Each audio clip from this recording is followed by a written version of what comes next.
So, 5 days ago, as of the recording of this video, probably not as of the release.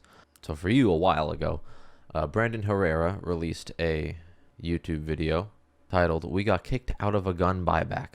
And in it, there's a brief mention of what he and others believe about the efficacy of gun buybacks. No, we're trying to save guns. So me and my friends crashed a gun buyback. So I found out San Antonio was hosting its first ever gun buyback. I'm a big gun Right about guy. here. I don't want to have guns in the house. My wife has dementia, whatever, but you're more than welcome to take them. So I'm like, yeah, sure. See, this is good, nice private transaction. That's the way it should be. So you might be wondering, why crash a gun buyback when the idea is just to make the streets safer? Well, for one, it's because I know gun buybacks don't work. You know who else knows they don't work? Apparently the fucking event organizers. John Courage, the city councilman who helped orchestrate this event, said it's not about trying to lower the crime rate, but it's an effort to make people feel safer.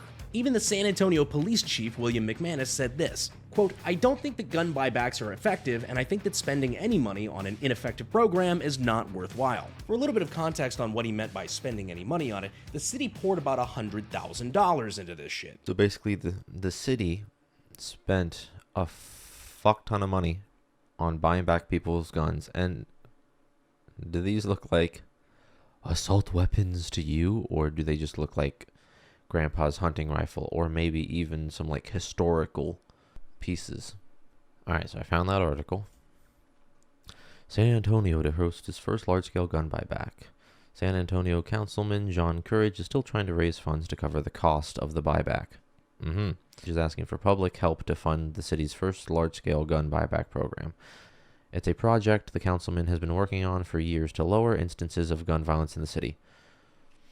So apparently he's been working on it for years to lower the instance of gun violence. Courage hopes to raise $250,000 to fund the event, with $100,000 already donated from his district's discretionary funding. So $124,000 from public donations. He's literally asking the public for money so that he can take firearms from the public and give him that little bit of money. And I say little bit because those turning in a non-functioning or homemade firearm will get a $50 gift card, while the program will pay out gift cards worth $150 for a rifle or a shotgun, $200 for a handgun, and $300 for semi-automatic rifle, according to Courage's office. Dude, do you know where to get a half-decent semi-automatic rifle for $300? Or a fucking handgun that's not shitty for $200? These are fucking low prices. These are fucking barely any money you're giving these people for firearms. Instead, what they could do is just go, hey, we're working with a gun shop.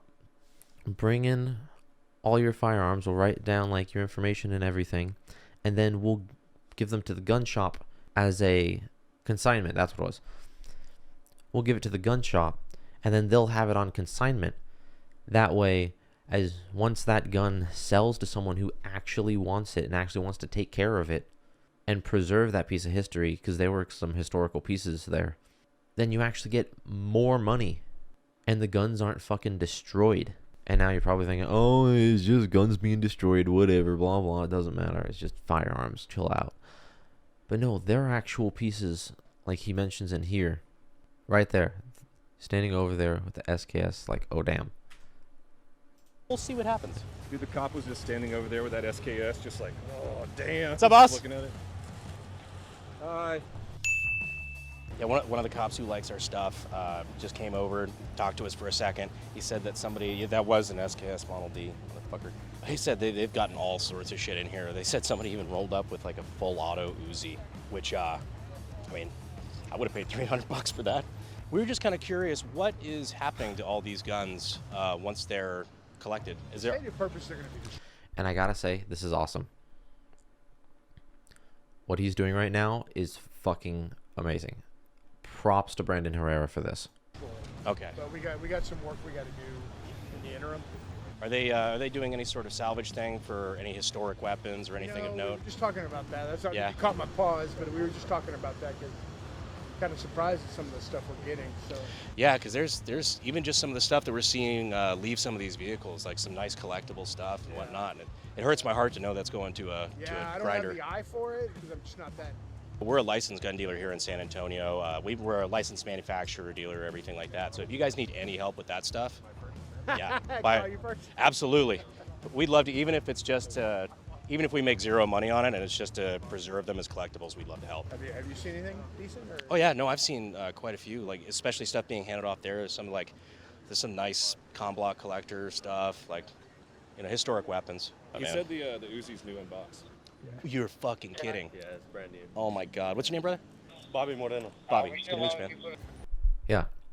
So like the fact that he went up there and was like, "Hey, even if like we don't make any money on this, I would just love to make sure that historical weapons are preserved." Because, in case you don't know this, firearms aren't just always made in all forms that they've ever been made. There are historical pieces that are older than half of the people in the world, probably, that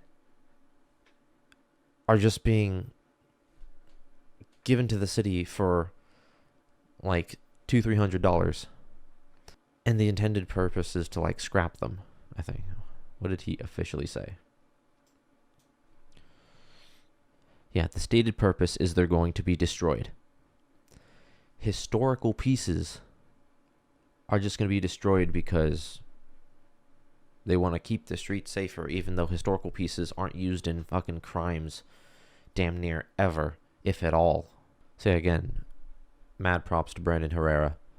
And, Brandon, wear AK-50. I'm just joshing. Also, by the way, would that Uzi have been 200 or 150? Because it's not a semi-automatic rifle. But anyways, individuals who wish to exchange a firearm will be required to put it in their trunk or in the back of their vehicle. According to Express News, authorities will ask participants two simple questions. How many weapons do you have? Are they unloaded and secure? Weapons exchanged at the event will be destroyed. Those determined to be stolen will be returned to their owner. Next article. San Antonio to hold first ever gun buyback this Sunday. This is a little bit more recent, from October 14th, 2023 to November 18th, 2023. So San Antonio's first gun buyback program is coming to the Alamo Dome this Sunday. Between noon and 5 p.m. Sunday, those looking to get rid of unwanted firearms can turn in as many as 20 in exchange for HEB gift cards at the Alamo Dome's Lot B. District 9 Councilman John Courage initiated the voluntary program, which is funded through $175,000 in donations. Of that sum, $100,000 came from discretionary council district funds. Wait a minute! Are discretionary council district funds donations? Also, there was the 100,000. Hold on. There's 100,000 from the discretionary fund. There's 25,000 from this mayor, and there's 1,000 from this councilwoman. That's 126,000. The donations brought it up to 100. The donations from anyone else brought it up to 175,000. He didn't even get $50,000 in donations from this. The overwhelming majority came from discretionary council district funds. Now, I'm young, I don't know what that means, but I'm pretty sure that means government funding, and I don't know whether discretionary means it's only supposed to be used for a specific thing or not. So please put that in the comments on what that is. Help enlighten me. Those participating in the buyback should put the unwanted firearms in the trunk or rear of their vehicles with the safety engaged. San Antonio police officers will remove the weapons and exchange them for gift cards. November 20th, 2023. More than 900 weapons turned in at San Antonio's first ever gun buyback. Organizers ran out of gift cards hours before the event was scheduled to end. Yeah, which is brought up in the video. They're like, wait, they ran out of gift cards? What? And I think the line was still like hugely long. Oh, there's a funny story with the timing of when they ran out of gift cards.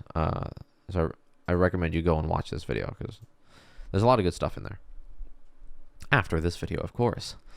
San Antonio's first ever gun buyback program ended hours before it was scheduled to Sunday because organizers ran out of HEB gift cards due to the overwhelming response, KSAT reports. Residents turned in more than 900 weapons during the event, which took place at the Alamo Dome, KSAT reports. Authorities will destroy most of the weapons, many of which were non-functional or outdated. Outdated? Outdated? Fucking historical pieces, most likely. Because what else would outdated mean? Firearms don't go bad in time. Like, worst case scenario, some wood stock has water damage and you can put a new stock on it. Like,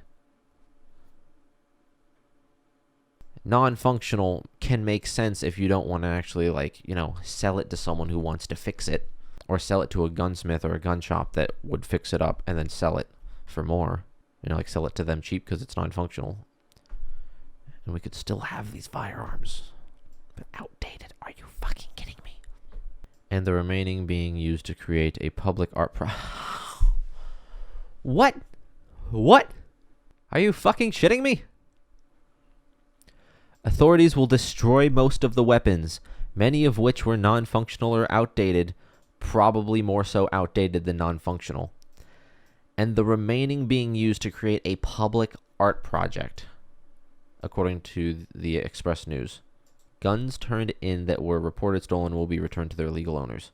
Those trying to intercept participants before they made it to the public staff drive-through had money to offer but enjoyed more limited success. Maybe because people were responding to the city's promise to destroy the guns, not keep them in circulation.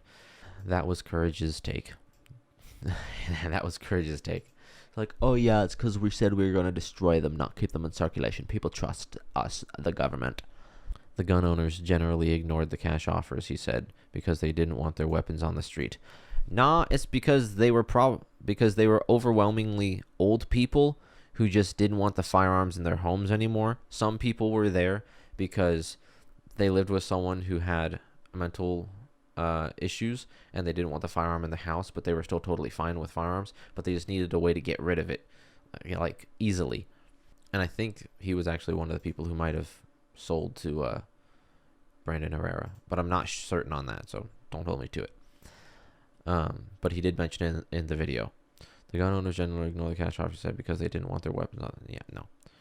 It's because because they are uninformed. It was because they are uninformed and they didn't think that it was okay or maybe even legal to just hand them the gun and take the cash. Because the people doing this were overwhelmingly not aware of the laws. You see, you can't do that in California because California has a stick up its butt about firearms. But in Texas, you can just go, hey, can I buy that gun from you? And if they go, yeah, this is how much I want for it. And you'd be like, okay, here you go. Take the gun, give them the cash, and you're on your merry fucking way, because that is completely legal and it always has been. This isn't some new, like, oh, it's a law passed by the right to keep guns in the hands of... No, it's always been legal. From the founding of our fucking country, it has always been legal to just give someone cash and receive a firearm. Only in certain states have they passed laws to stop people from freely engaging in commerce related to firearms. And I'm pretty sure that most of those states have high gun crime. Morales said the quality of the product had a lot to do with it. Only a few guns at the event were worth the free groceries the city was offering, he believed. He believed. Doesn't mean it's a fact. In the 2 hours he had been there, most of the drivers who seemed open to a sale were carrying outdated, worn down, or non-operational weapons. Oh my gosh, this is such a good fucking point right here. In the 2 hours he had been there, okay, most of the drivers who seemed open to a sale were carrying outdated, meaning historic firearms, worn down, most likely historic firearms, or non-operational weapons, meaning either so old that it got fucked up a little bit and doesn't function anymore, or just, you know, there's the chance that someone, you know, fucked around and just, like, fucked up their gun. But I will say that that is probably the minority. All of these things can just be other ways to say historical firearms. Like, oh, it's all metal, so it's probably not worn down. Oh, well, it's outdated. Non-operational could mean that fucking Uzi that the guy had, because that guy probably wasn't technically allowed to have a full auto Uzi because the government has already been infringing upon the Second Amendment ridiculously. The city wasn't so picky. The HB gift cards ranged in value depending on the type of weapon. $50. Yeah, on the type of weapon. Disregarding the age or value or the fucking historical value. You could have fucking sent it to a goddamn museum and been like, look, this is a gun. I mean, you could take the fucking firing pin out, fucking have them, like, you know, keep it somewhere else in another cage or something, or just hold on to it. Put like the firing pin on a little placard in like the police station and be like, this firing pin goes to this gun in this museum. That way you have the gun way the fuck over there and the firing pin right here. That way the gun can't fire. Even if someone breaks into the fucking thing in the museum, takes the gun, it's like, haha, got a full mag.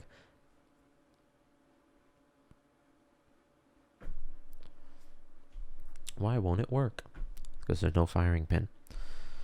Yeah, $50, $150, yeah, $200 for handgun, $300 for semi-automatic rifle. You know what they don't say? How much for an Uzi? Because I think anyone who knows what an Uzi is would be more than happy to pay $300 for a fucking full auto Uzi. Granted, they don't get criminally prosecuted because of ATF. The majority of the weapons collected, 420 to be exact, were handguns. So less than half were handguns. The event also netted 303 rifles, 114 semi-automatic rifles, and 96 homemade or non-functioning guns. What about the fucking Uzi, man? Is that under non-functioning or something? Because we have handguns, we have rifles and shotguns. Did you put it in with rifle, or did you put it in under semi-automatic rifle?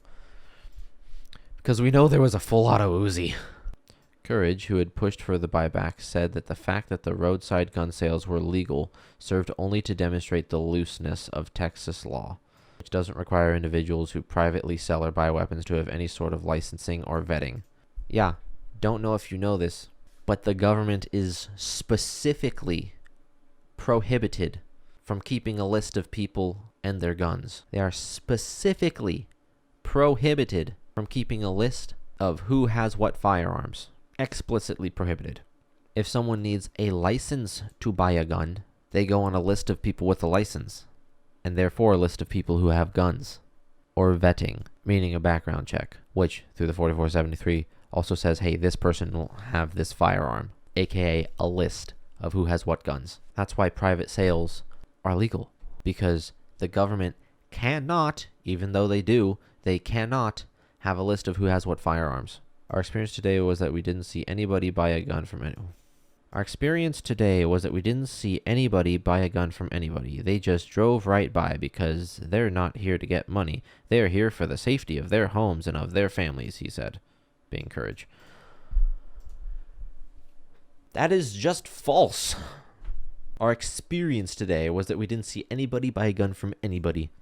Is that because they were on the fucking corner down there a little bit, so you had to focus to see them? What do you mean you didn't see anybody buy a gun from anybody?